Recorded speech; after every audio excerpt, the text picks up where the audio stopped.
Hi, this is James Chokum, host of Webcomics Reviews and Interviews. This morning we're sitting with John Chalmers and Sandra Marrs of Metaphrog. So sit back, relax, and let the Geek Fest begin. Hi everybody, I'm John. And I'm Sandra, and we both work under the name Metaphrog, and it's great to be here. Thank you for inviting us. Thanks very much for letting us get on your show. No problem. Tell me a little bit about Metaphrog. Okay, so it started over 20 years ago, in fact, and I moved from France to Britain, to Scotland, and met John, and we decided that we wanted to work together. I was drawing and painting, and he wanted to write, so we decided that it would be a good way for us to both combine our interests and our passion. This was back in 1994, so it's quite a long time ago. Over the years we've worked together making comics and graphic novels, and this year would have seen us come to TCAF to launch our latest book, which is a graphic novel adaptation of the fairy tale Bluebeard. But we're probably better known, or best known, for our Louis series of books, which started in the year 2000 and continued until about 2011. Most years we used to come over to America, either to San Diego Comic Con or to one of the shows like Small Press Expo, and talk to people about our work. So we missed the travelling side of things this year. Oh, definitely. I'm hearing a lot of people are missing the traveling side. So unprecedented, isn't it? Oh, definitely. Yeah. How much is that? How much is that going into your marketing? I mean, a lot of people tend to do a lot of marketing at conventions. How's that affecting you? I think conventions are just like one side of our work, or of anybody's work. In fact, it's really, in terms of marketing, it's combining attending conventions, but also doing like social media, and for us we do also a lot of school visits and library visits, so it's I guess one side of our work is affected. We walked through every stall. We went to every stall at San Diego Comic Con in 1998, and we gave everybody a flyer and talked to them. A lot of people probably would have been not very interested in our independent comic in those days. But when we did the launch of Louis Red Letter Day in America, it was very, very popular. And we missed that, we missed the buzz. But for us, marketing begins locally. We might even put flyers around the local libraries and cultural places, like theatres, cinemas, bookshops, anywhere that we can see that there's potentially an audience, because we wanted to try and get more people interested in comics right from the very start. Going to shows, taking a table at shows has been a big part of it for us, but it was more about communication, and I think a lot of that had already shifted online, which is quite disturbing. It's quite worrying to see the world shift into a sort of virtual world, because it's important to look people in the eye and important to see people, I think. It's a great new way to connect with people though as well. Well, this is amazing. You're in California, right? Yeah. We can talk. We're in Scotland. Sandra came over to Scotland from France in 1994.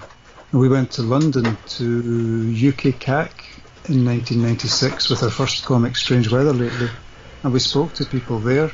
So that was our first convention ever? First convention ever, and there was only really one annual convention in Britain. Now there's more or less one a week, and some of them are closer to like memorabilia shows, or shows where people dress up. It's like a costume, cosplay or a costume thing. There's big parts to it. It's mushroomed, if you like. It's exploded. Convention scene's really changed, I think. Yeah. Well, definitely. I mean, it's just it's just sort of fun, because I've just realized you guys are European, which means, from my understanding, is the convention scene is entirely different than it is in America. I think they're a little bit smaller than in America, I think. Yeah. Also, my understanding is a little less frequent. I think, like, England, for example, just doesn't have as many conventions on a yearly basis as, say, even California or New York does. Yeah. So Angoulême's the biggest European convention for comics, and there's 250,000 people go to that. It's a festival in France, just above Bordeaux. We went there for at least a dozen years, talked to people. I think the thing with going to shows, going to festivals, conventions, whether it's in America or Europe, is that you make good friends. You make friends with people.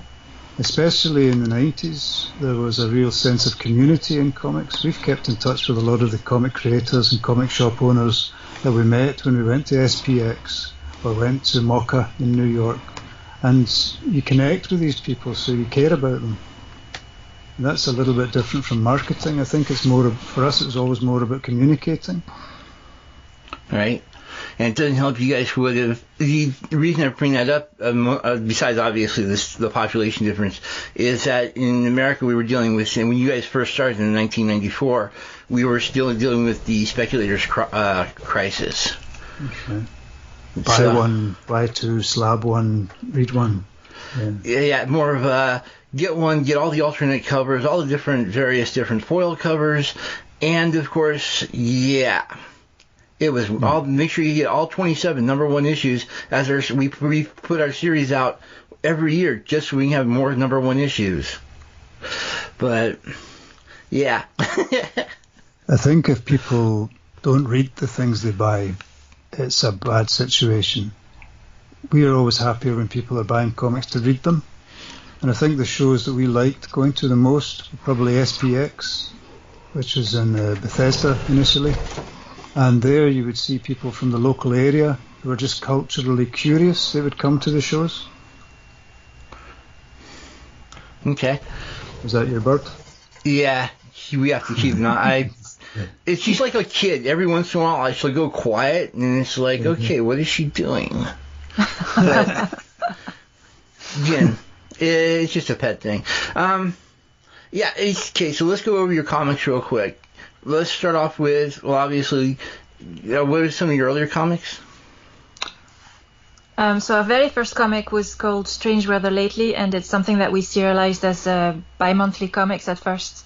We did over just about 10 issues, I think, and then we brought them out as graphic novels. And after that, as John said... After that, we wanted to work on a full-colour book, and we'd self-published Strange Weather Lately. So the idea of making a full-colour book was quite frightening, and it took a little while for us to settle on the story. But we brought out a full-colour graphic novel which was suitable for children of all ages called Louis, Red Letter Day. We brought that out in the year 2000. The next year we made a book called Louis Lying to Clyde, and then there was the World Trade Center. There was a big change in the world at that point, and the show we intended to go to, it was cancelled, but we'd already travelled. So we were given a travel grant by Big Planet Comics, which was really gracious and really supportive of them. Big Planet Comics became kind of our friends. As a comic shop, we could be a friend. And we stayed in touch with a lot of the people that come to go to the show that was cancelled. So that was great. But it also gave us ideas for short stories. And the next year we did a lot of short stories for different publishers like Alternative Press, Dark Horse Comics, and we also made another self-published book called Louis the Clown's Last Words. And by that point, we'd started to reach too high a level to keep making books ourselves and self-publishing them. It was a lot of work. And as much as we loved doing it, we realised that we really needed help to reach more people. So we somehow ended up working almost by accident with a record label because we made a comic. We decided it would work well with music. So we asked a man in Berlin whose song we really liked if he'd make one of his songs suit the world of our Louis books. And we made a project where there was room for Sandra to make a little animation. And we brought out Louis Dreams Never Die. How's your wee bird doing? She's fine. You have to understand, I'm a comic book geek. And so basically, you guys actually working with a record company in order to produce a comic means you actually did something that Marvel Comics had major problems doing. Oh, it's not an easy thing to do. It was quite an unusual thing to do at the time. Yeah. Well, Louis's got a wee bird friend as well called FC, or Formulaic Companion, and bringing it out with a record label meant the character reached an awful lot more readers. It was a weird thing to do. I can show you it if you bear with me. Okay. Right there.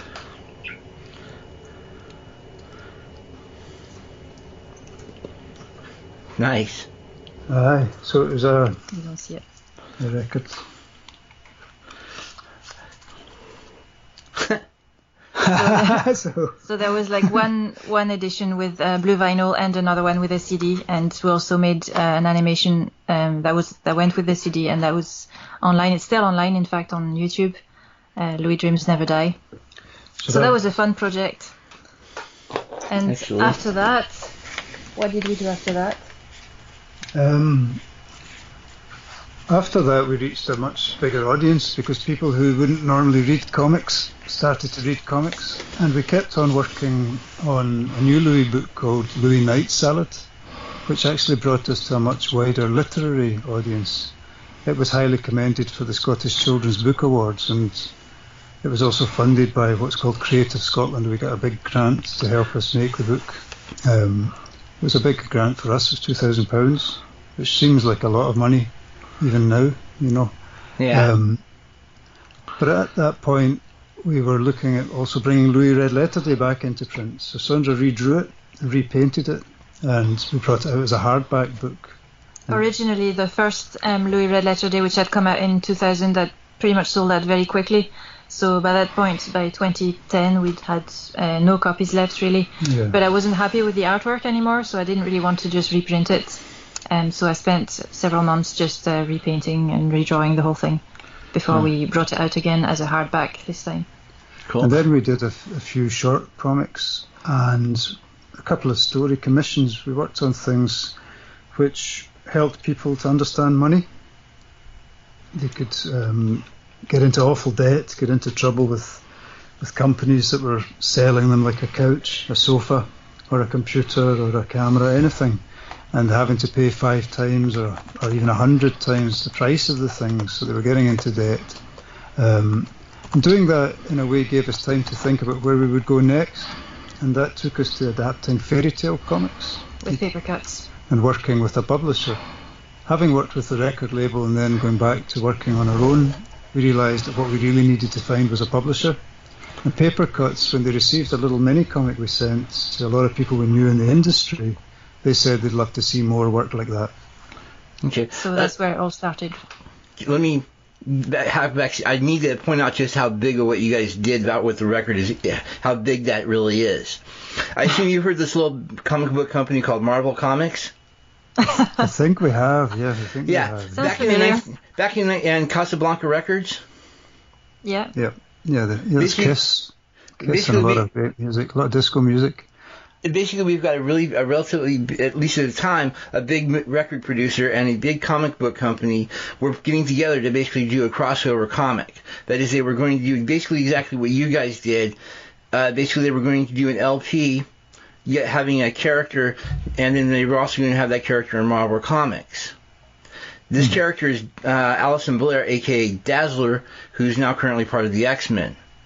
Okay. Just to show you how big this thing was. However, well, obviously things fell apart, and even though Marvel did get the new character, who was sort of controversial at the time just because people didn't like her, the record deal, however, fell through. Oof. Yeah. So basically what ended up being was supposed to be a crossover between record and comic book didn't happen. Mm-hmm. Basically, I'm just trying to point out you guys were able to do something that a big company, two big companies didn't. Yeah, we're not Marvel, I guess. We're not Marvel. As big as them. I think sometimes we manage to do things because we're smaller. Yeah. And because we're fairly determined. Once the story was written and Sandra had started working on the artwork, there was still an awful lot of middle management work, if you like. You had to wear a suit and a tie and maybe a hat and talk on the phone to try and get things done. I think there was a lot of luck involved as well. Fat Cat, the record label that brought out the record, you'd been listening to their stuff for years, and you kind of built a relationship with them, and they liked what we did. It's weird, yeah. And the bands that were involved, it was the same with them, so I guess it was some kind of lucky thing that happened. There was an interesting side to it, because when we contacted the musician Hay, he was called Hay, in Berlin, he was happy to work with us. We made a friendship, and we've kept in touch. We keep in touch, and he's a friend. He was working with a group, and the group were big fans of our book Louis Red Letter Day. So when they heard that this song was to be for the Louis book, they wanted to make a remix. But they were travelling around the world. They were touring all the time, travelling around the world. So that was Moom, the band. There's an Icelandic group called Moom, and they're nice people, and we got a chance to meet them. We also went to Berlin.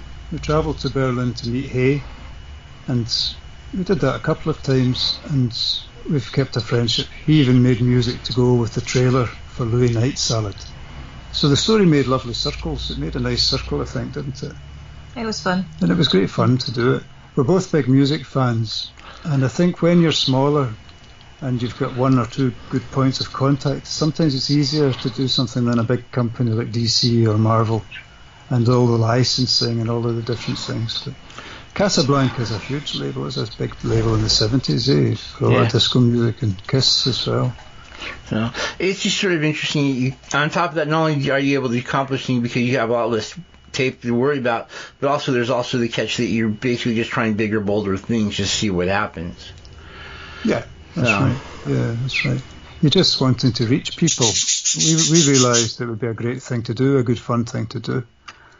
It's something that we'd always wanted to do, and we didn't know how it would come together. So that was interesting. And we couldn't have manufactured a comic book with a record and a comic book with a CD. They made something like 10,000 copies. That's a lot for us. Yeah. Geez, that'd be a lot even today. I mean, I don't even hear, most of the Kickstarters I hear are basically 1, maybe 2, maybe 3,000 books. That's right. Yeah. So. But Moom were shifting 100,000 units for their albums. It was at the time when the other Icelandic group, Sigur Rós, were shifting close to 1 million units, if you call it units. Yeah. It makes it sound horrible. It makes it sound like a product. But we realised if somebody was willing to work with us and also to work with loads of radio pluggers and people all around the world, like in Hong Kong and Germany, and it was just at the time when music started to go online.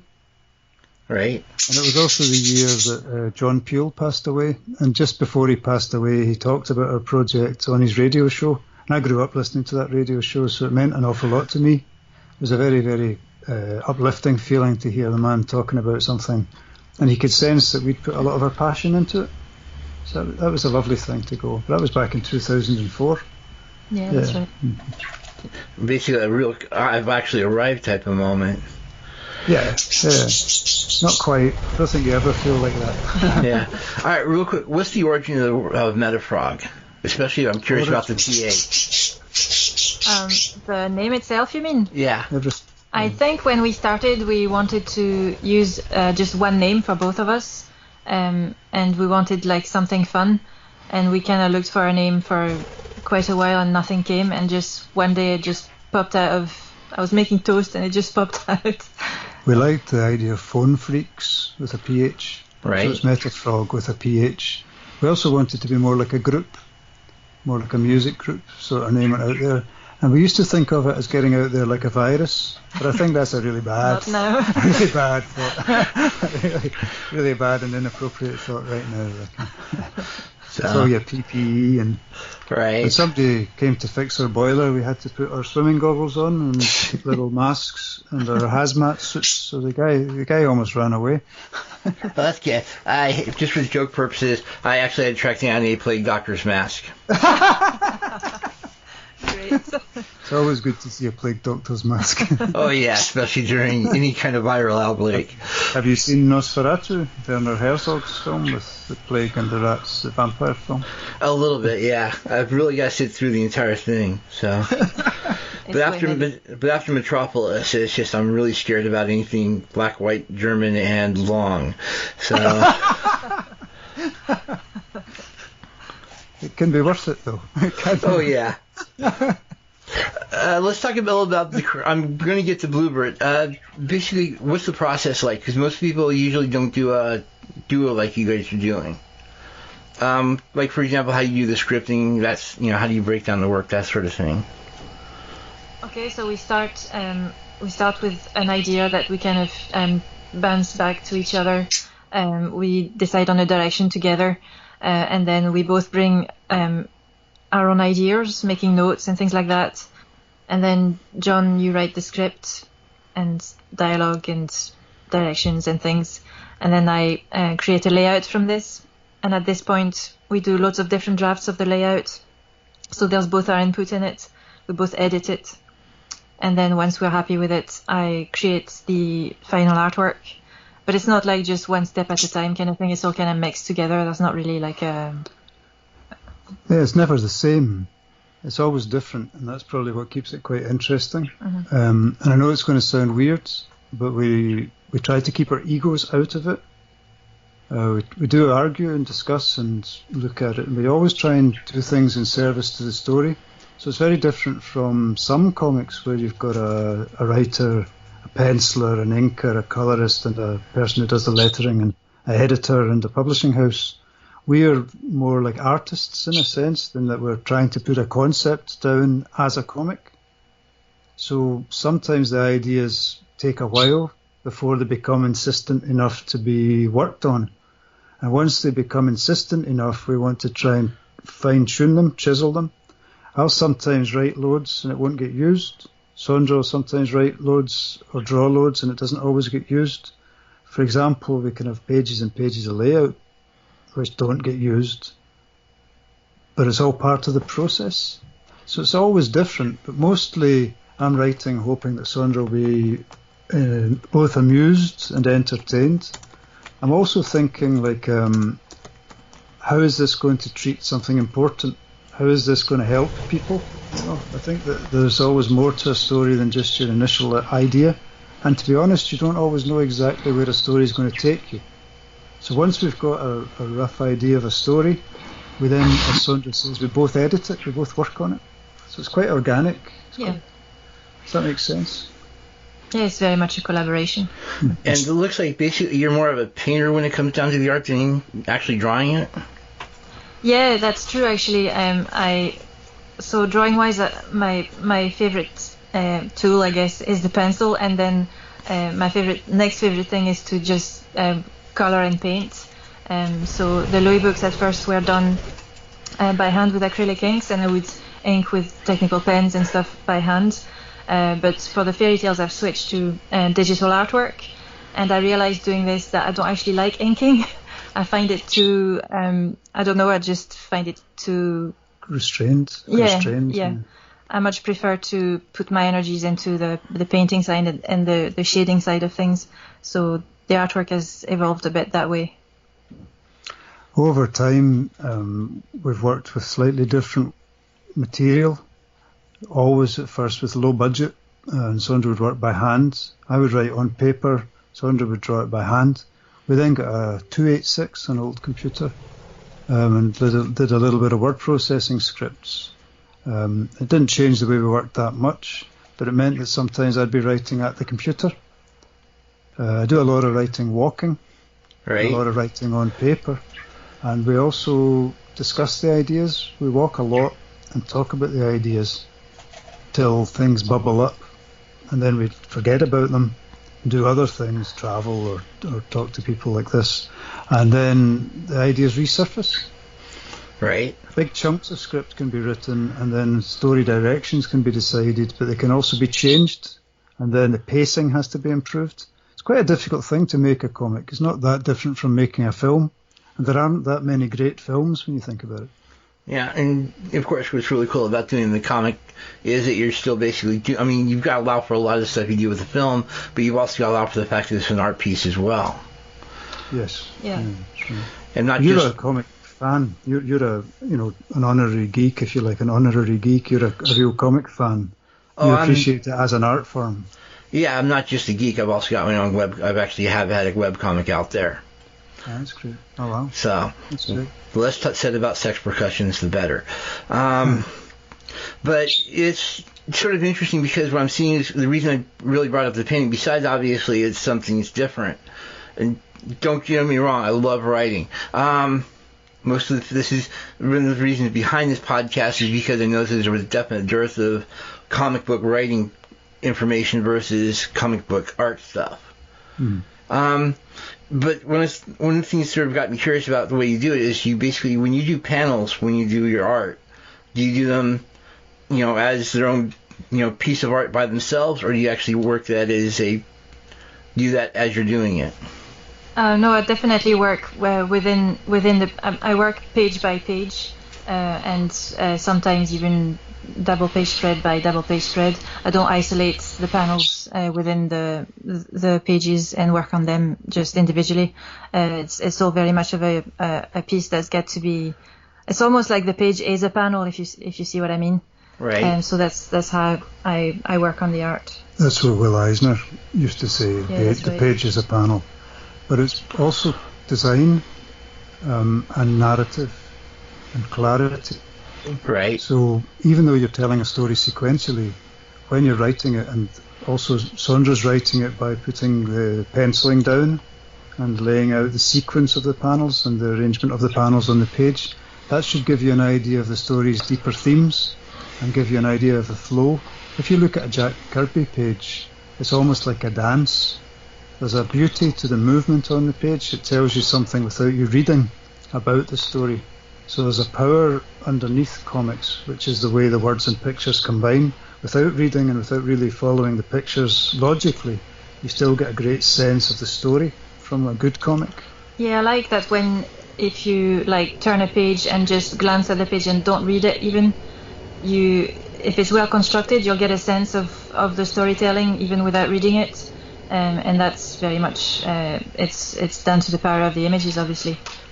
And just because you guys brought out your literary references, yeah, Scott McCloud's really big on the panels and the words and pictures should all combine into one really nice message and help back up the theme as well. Yes. Yeah. So, but yeah, I'm just looking at some of the pages from Louis, and it's got some really nice graphics to it. And what I really like was the painting because it looks almost like you're doing an actual drawing versus what I see with a lot of people who do straight painting, especially when they do watercolors and oils. I know acrylics is its own field, but it's just nice to see a different media used. Yeah, but actually the first Louis book was done with watercolors. I switched to acrylic inks, in fact, in 2004 when we did Louis Dreams Never Die. So, yeah. But I came from a background of drawing and painting rather than making comics. That's what I originally did before we started making comics together.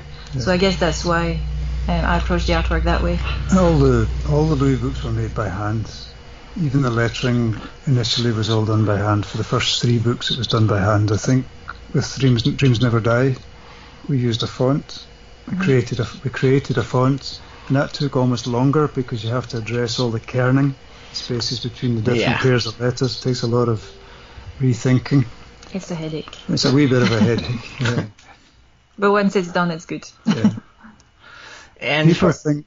Sorry. No, go ahead. People think the Louis books have been made on computer, and contrarily, they think the fairy tale adaptations have been done by hand. But in actual fact, the Louis books were all handmade, hand-painted. It's just Sandra spent hours and hours applying 7 layers of paint, so there was no brush strokes seen. Right. So the pages look amazing. Yeah, they definitely look great. I mean, it's definitely one of the better, hasting a children's book, but it's just, it looks awesome. They were designed to frighten and amuse children of all shapes and sizes, so they're quite dark, they're really quite scary books. People assume they're children's books because we were playing with that format with a little square book, but once they read it, they get scared, they're upset. Yeah. A lot of children's stories are pretty much the same way. So, but then again, I sort of look at have a really bizarre concept of what a child's story is. So go figure. I'm a child of the 1980s. We had never-ending stories, so. You still had Where the Wild Things Are, didn't you? Oh yeah. Yeah. Just pointing out, our big, huge child's movie had a big, scary wolf in it that had absolutely no problem killing things on screen. So, and less said about Dark Crystal, the better. But I would love to see that. I'd love to see a parent some of the parents go, but I only then watch a children's movie. Cool. Dark Crystal. Enjoy. And then run. But as far as the writing goes, how many aha moments have you had? I mean, times where you basically have had to stop a conversation just to basically go, excuse me, I've got to make notes on this real quick type of thing. Quite often, and mostly when you're alone, luckily. Sometimes when you're in the bank, or we used to be able to do things like that, but right now it's different. Usually in the shower, or just when you're trying to fall asleep, Also, sometimes just by working on the stuff, ideas pop up. Often when you're trying to sleep at night, you suddenly wake up, and it's there, and it just won't go away, won't leave you alone. But that's okay, I think. That's part of the process. Part of the process, part of being creative. I think we don't have to go to work in an office 9 to 5 at the moment, so we've got a very different type of life. But I think if you're enjoying what you do, that's the ideal world. You know, it's important that you like what you're doing. Are you guys taking advantage of the time off, so to speak? Do you know, we were very lucky when the lockdown started. We were in the middle of a commission. We've been very unlucky in that some of the things we were planning to do, like travel to TCAF for the launch of Bluebeard, that didn't happen. And a residency that we had won, because you had to tender for it and it was competitive, and we were very lucky to win it, and it would have been a bit more security for us. That's not going to happen the way it would have, but it may still happen virtually. So we had a commission, so we have to still work on that. And some of it's got to be done alternatively, like a more educational and online approach, rather than visiting people or doing talks. So some things have changed. But yeah, at first we worked a wee bit later, slept a little bit later, and you know what? It feels like the 70s here, with less horror and less death. It feels a lot calmer. There's less cars. Maybe it's starting to be busier again now, but we did enjoy the piece, and we started to work on a new story. We started to have ideas, and it's like plants growing. You know, you get little spurts occasionally, growth spurts, or moments where you realise you've made more progress than you thought. Right. We've also been watching a lot of good films. We're both different ages, different cultures. I'm Scottish and I grew up in the 70s, 60s, 70s. Confession time, we've been watching a lot of Kung Fu episodes. We've been watching Kung Fu. You know. Remember Kung Fu, the TV show? David Carradine? Yeah, that's I have right. no idea what you're talking about. Go and Google it. Okay. As he shows the three-piece staff that Clyde Chain used quite a few times in the show. Actually, that's just that one show where he used the three-piece rod that I'm like, dude, that is such an awesome weapon. Haven't figured out how to use it yet, but I'm working on it. Grasshopper. All right, and I guess we might as well talk about this new Bluebeards. Yep. Does it have anything to do? I'm going to play complete idiot here. I'm assuming it's not going to do much with the pirate. Well, a lot of people ask that. Bluebeard isn't Blackbeard. He's not a pirate. Bluebeard's an old folk tale. It's a story about a man who's got a blue beard, which makes him unattractive, perhaps even repulsive to women. But what's more frightening is his name is shrouded in mystery. Although he's wealthy in most versions of the story, he's very well off.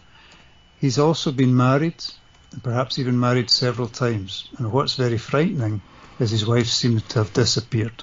So it's quite an exciting story. And our book, Bluebeard, is really turned upside down because it's Bluebeard, a feminist fairy tale. And it's really about Eve. And Eve's a young girl who has her own hopes, her own dreams. So it's more her story. So we follow Eve and her family and her sweetheart, Tom. And when Eve's 18, she's forced to marry this character, Bluebeard. And that's when the story really gets exciting, because she's finding herself suddenly locked inside a castle. Not only that, but there's a key she's not allowed to use. And then there's a locked room and a hidden secret. And it's quite dark. That's where it gets quite scary. Yeah, it's quite a scary story. Like all good fairy tales or folk tales, the power of it is in its frightening nature, its scariness, and it carries a message. I think the original message was quite offensive, though. Yeah, the original message of... so it was a fairy tale written by Sparrow in the 17th century, if I'm remembering correctly. And his original message to this fairy tale was that women should never be curious and never try to find out what they're not meant to know. And if they do try to find out, they'll be severely punished. So that was pretty misogynist. But I think that was the times. That's just the way people thought at the time. But obviously that's a no-no for 2020, so we had to really rethink of how we were going to approach this story from our own point of view and for a modern audience. And that was enjoyable. I think stories like that, they've often been retooled or reappropriated to often religious ends or patriarchal ends. It was interesting to look at the history of the story. When you've got folk tales, they're often oral tradition stories, so they've never been written down. And when they are retold, word of mouth, or written down, they change. They're exaggerated, they're made darker, they're reconfigured. Our retelling of it, we wanted to be both powerful, but also a little bit more coherent. So we built a fictive world over time and worked into that ideas about the modern world. We had a wee look at the way things were and thought we were in a bit of a mess. And this was before the pandemic. We just really thought things could be a lot better if there was more kindness, more love. And I think using a story as a starting point can be quite exciting. These are stories that we grew up reading, and they set your hairs on end on your arms. They gave you horripilations, so they're very powerful stories.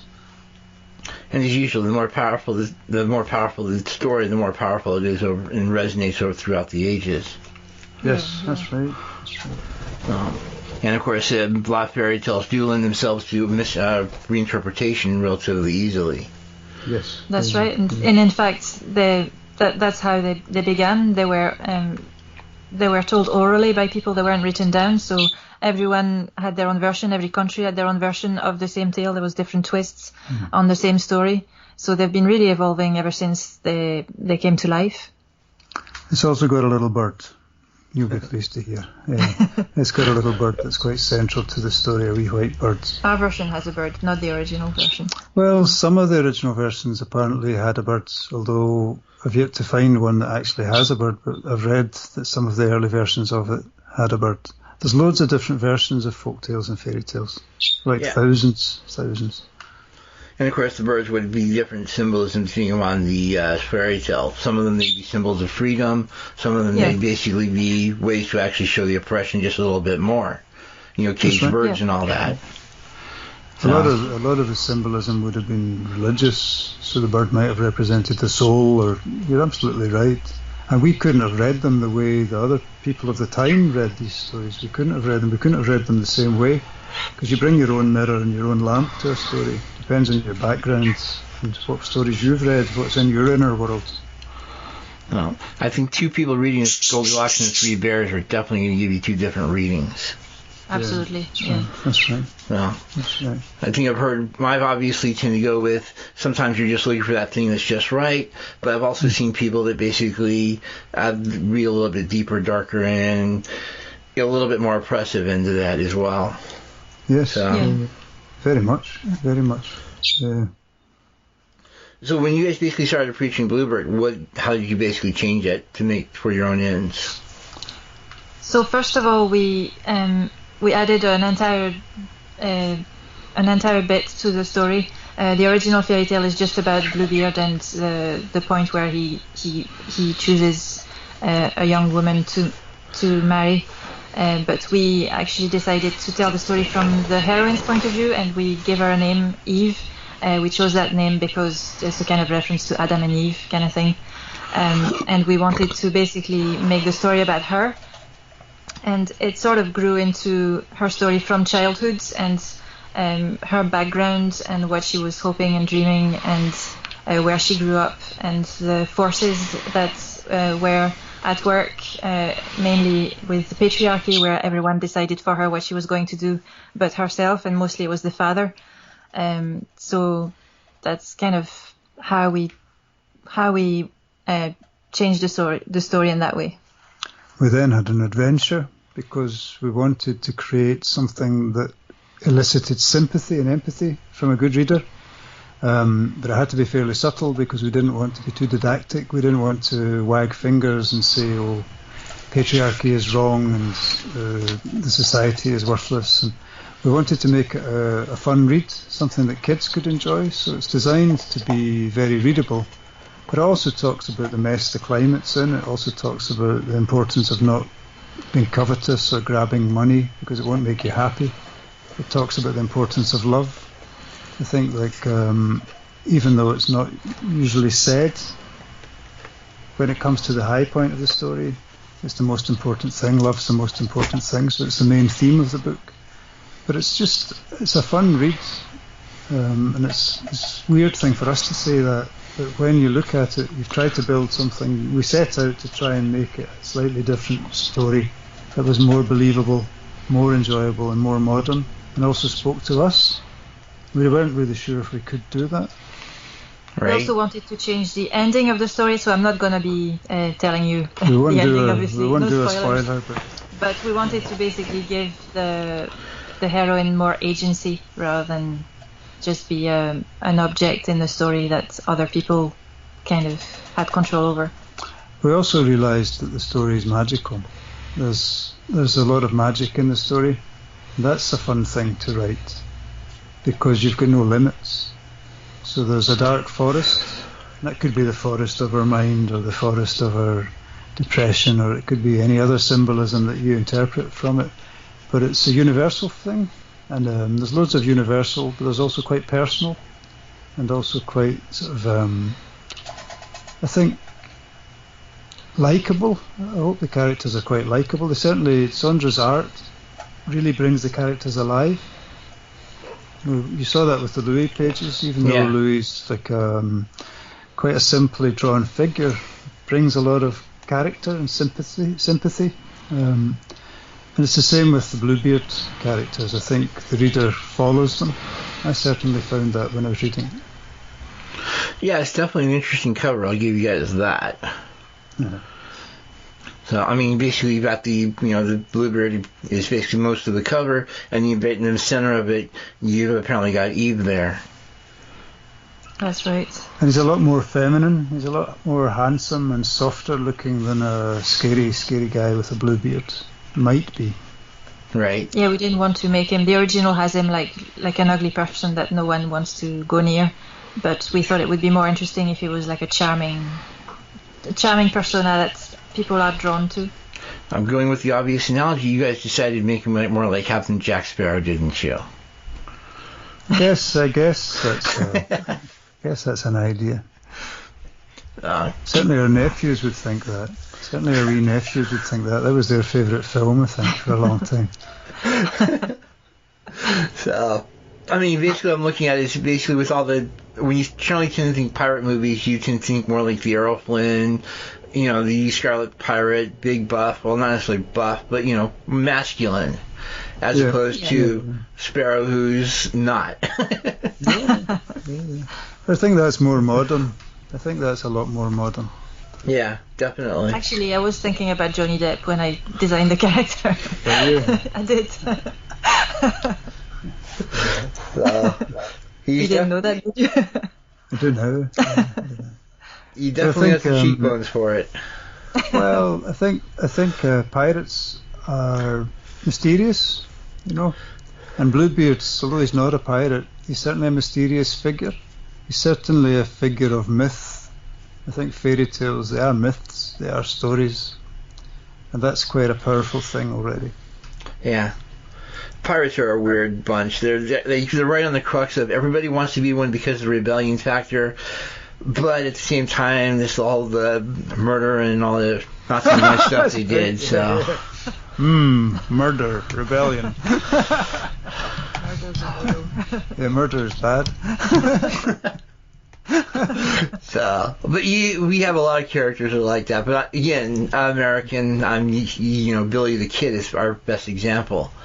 So, the guy who killed like 21 people, one guy just for snoring too loud, and The Wild West is amazing. We've been fascinated by it. We grew up in the Wild West. Even though we grew up in France and Scotland in different decades, we still grew up with the Sergio Leone, the Ennio Morricone, the great literature of the Wild West. There's great books. I don't know if you've read Jack Black, You Can't Win.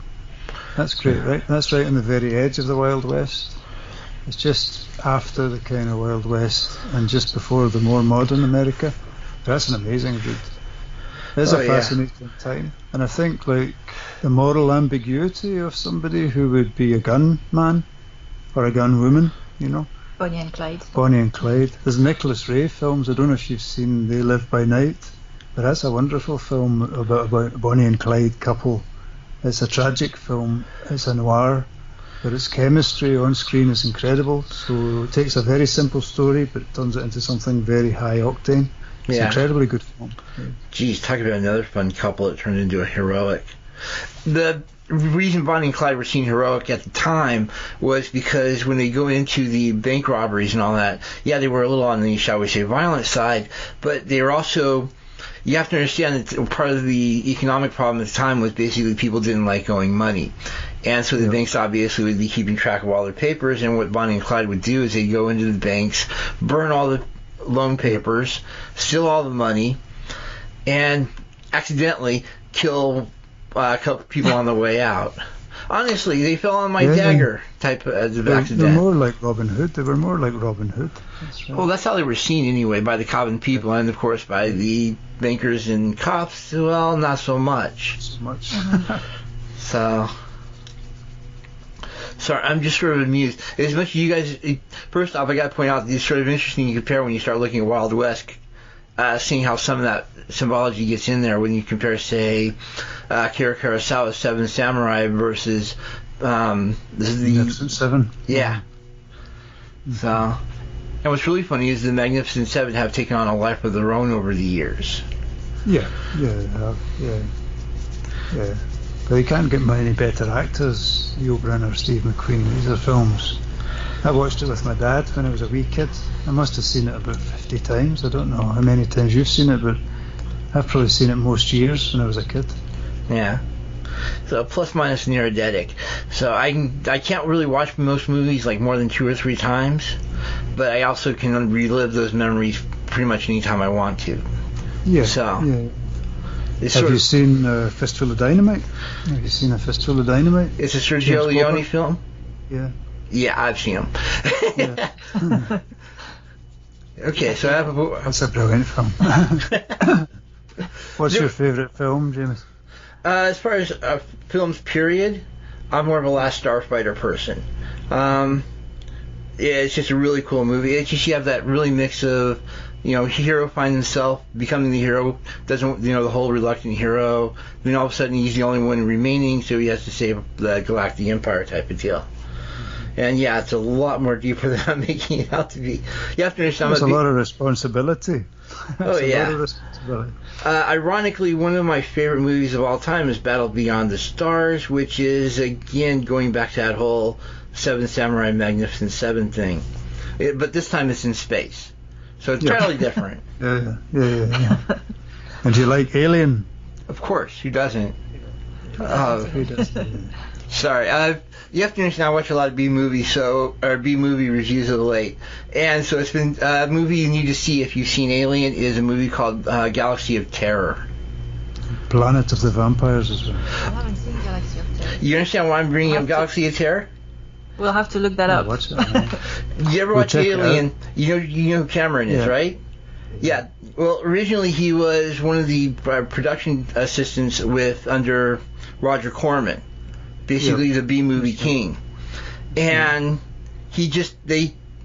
Roger Corman just simply said, hey, have fun. This is what we need.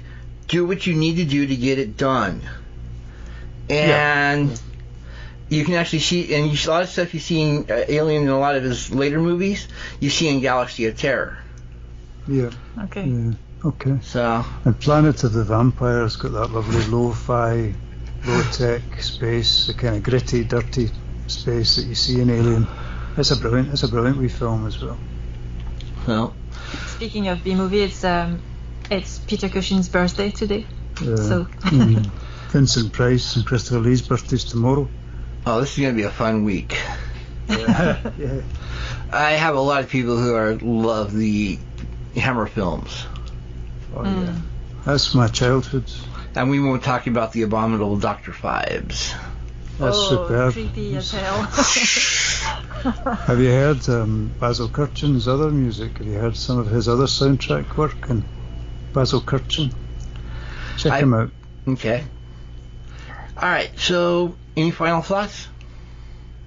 Yes, Any that final time. thoughts? It's that time of the interview. That time.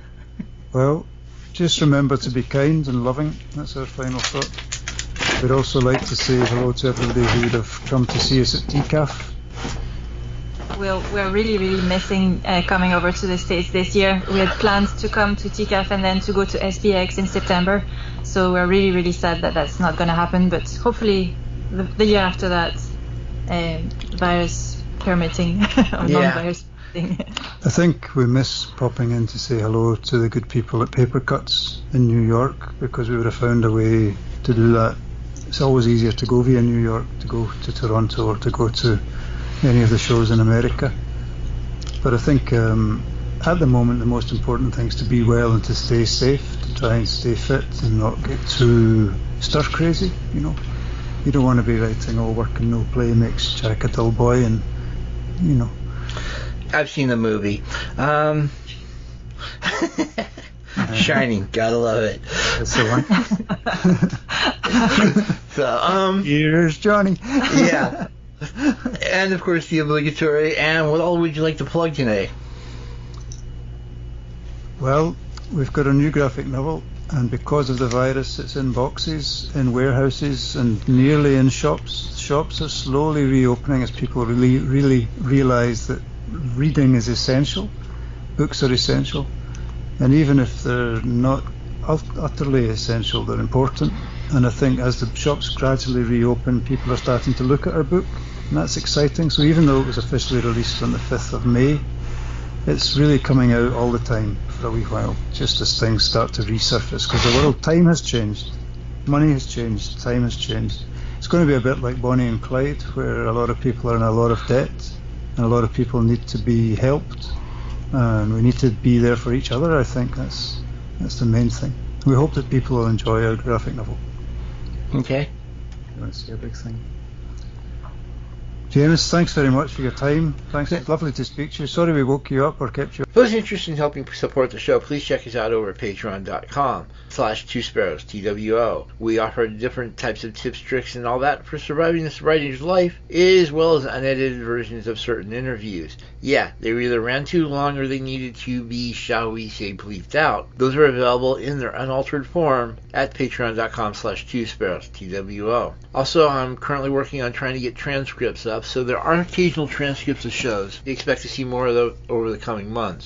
And of course, if you want to see a much more curated version of this podcast, head over to YouTube. Yes, Webcomics Reviews and Interviews has its very own special YouTube channel where we actually break this down into various different playlists regarding different topics, as well as separating out the reviews as well as the interviews. Straight up. And we also add in the Alexa Flash Briefs, as well as some of the mini-casts that you'll be finding on the Patreon.com account. So definitely check that out. Last but not least, I do have a couple of books available on Amazon.com under Jamis Jochim. JAMAIS